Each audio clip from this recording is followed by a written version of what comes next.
To answer some of those questions, let me now bring in Mr. Loophole. This is Nick Freeman, friend of the show and lawyer and campaigner for dog welfare. Now, Nick, you're very pro-dog licences. Can you explain to Tessa and actually all of us what the difference between a licence and what we have to do already, which is tag our dogs, would be?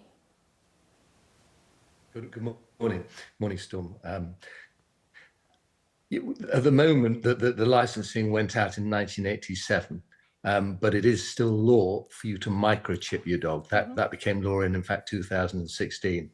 And I have to tell you that there are literally hundreds of thousands of dogs at the moment that are not microchipped. And there, for your information, about 15,000 Bully XLs that are illegal in possession without exemption certificates.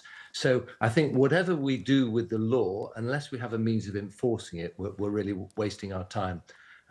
That the cruelty figures are horrific. I mean, we're a dog-loving nation, and the idea that these figures are rising and not being detected, and the prosecutions are in fact falling, is something that really needs to be addressed. And my view is an overhaul completely of the Dangerous Dogs Act.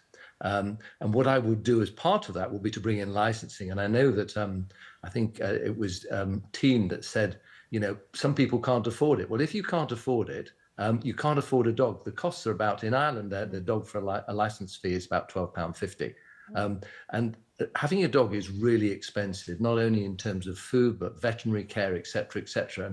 And I think, as Tessa said, during COVID, during lockdown, everyone had these dogs, and some people have had dogs with no experience, don't know how to deal with them, don't know how to look after them, and they don't really know what they're letting themselves in for. So what I would suggest is a new Dangerous Dogs Act. I think the idea of breed specific doesn't really make sense, but with the exception probably of the Bully XL, because they are so powerful, so lethal, that even you have an experienced owner, they can't really deal with them.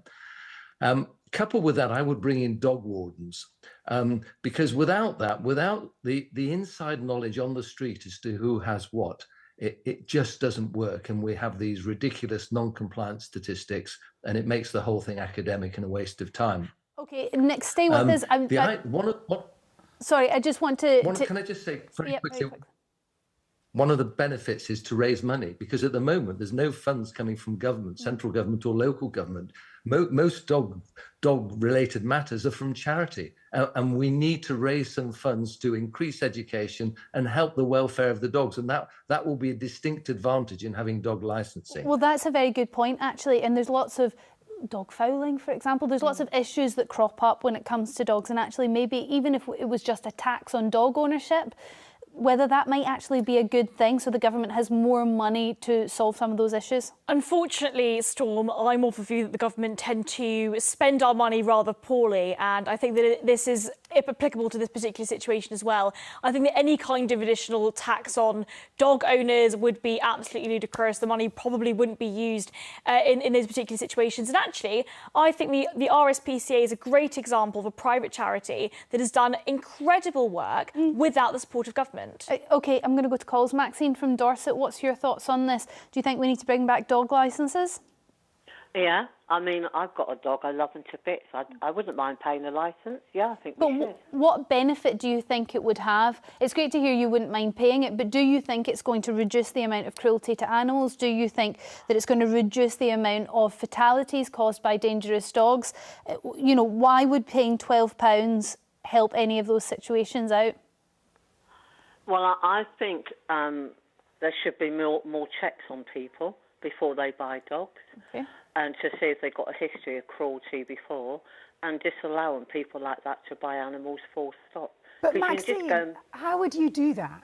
How would I be able to judge, heaven forfend, whether Storm was cruel to her dog? By having a precursory glance into her house via Instagram, perhaps? Or maybe asking her to come and meet me for 5 minutes? And how, if we're seeing the licensing as a money-making scheme, would we make that cost-effective? 12 quid, and I'm meant to make an assessment on whether cruelty to animals is occurring. Maxine? I don't know. It is very difficult, because actually what you're saying is a fairly good idea, that before somebody gets a dog, there is some sort of organisation that has the money and the resources to assess your financial state, to make sure that you can look after the dog, to assess your home situation, to make sure that you have the right space for the dog, to make sure you're getting the right dog that suits your lifestyle. All of these things would be incredible. The problem is, who's going to fit the bill for that? I don't know, but said, I mean, I think bringing in the licence is a good idea. I said, I wouldn't, £12 is nothing really. But I think the problem is, to make it worth doing, I mean, you'd have to crank up the cost of the licence to be able to have a proper examination of the welfare conditions. You'd have to make the licence, say, £100, and that would become exclusive. Maxine, thank you very much for your call, though. Annette from Whitburn, what's your view? I think there should be a licence, but I think it should go the same way as you get a driving licence or a licence for a gun. Anybody who gets a dog should go through a training, then they should have an exam, then get the licence, then it should be insured, and the licence should be more than 12, because if you get a dog, even from a rescue, right, it costs more than £12. And I think at the minute, it's too easy to get pets. I mean, I've had dogs all my life. And the last dog was a dog that the person didn't want, and he was psychotic with other dogs because he hadn't been trained or nothing. Yeah. I mean, I had him for 11 years. And I think Annette, that's probably what we're facing now, is people have got dogs in lockdown. They haven't socialised them, as it would appear that you inherited a dog that hadn't been socialised, and that does cause some serious issues. I think the problem with the idea of having people almost trained before getting a dog and going through a sort of process is the expense of that. Who's going to pay for that? And actually, I think that most people will then argue that the taxpayer should then pay for that, the government should then step in and pay for that, and I think that that's, again, a huge misspend of our taxpayer money. I also think, in addition to that, all of these sort of training programmes, these tests, act as a barrier to entry for so many people. There are so many people that are lonely, that are going to be less well educated, that are not going to be as able to perform as well on tests, but can look after dogs really, really well. And so I think it's really difficult to design those kind of tests in a way that ensures that those particular people are not being left behind. I actually think that these kind of barriers to entry would prevent so many people from being able to access having a dog. Nick, what do you say to that? Well, no, I don't think so, because I'm disabled, okay, in a wheelchair, and I could do it. And I think that if you got a dog, no matter what, right, if you really want a dog, you would save up, right, for that amount. And I think the owners, if you want a dog, you pay it, because you've got to save up to buy a car. And I suppose a lot of people will be thinking of, for example, homeless people who are on the street. A lot of them find a huge amount of comfort in their animals and the company that brings them. Now, they wouldn't be able to afford a licence. They certainly wouldn't pass any of these registration tests, but it means a huge amount to them, and for some of them really keeps them alive. And would we want to stop them from being able to own a dog? But there are charities, right, that gear towards homeless people who have got dogs. Yep, and vets as well that volunteer. You're not wrong on that, Annette. Thank you very much for your call. I just want to put that question to Nick, though. When we think of a licence and we think of making payments and maybe even passing tests in order to get that licence, you are restricting people who may want to own a dog, and maybe fabulous dog owners, from having one, because they may not pass these tests. I think it's a good idea to restrict people from having a dog. I don't think everyone should have a dog. I think that's one of the reasons we need dog licenses, to be selective, so that tests, for example, do you have an antecedent history? Is it in relation to cruelty to people or animals?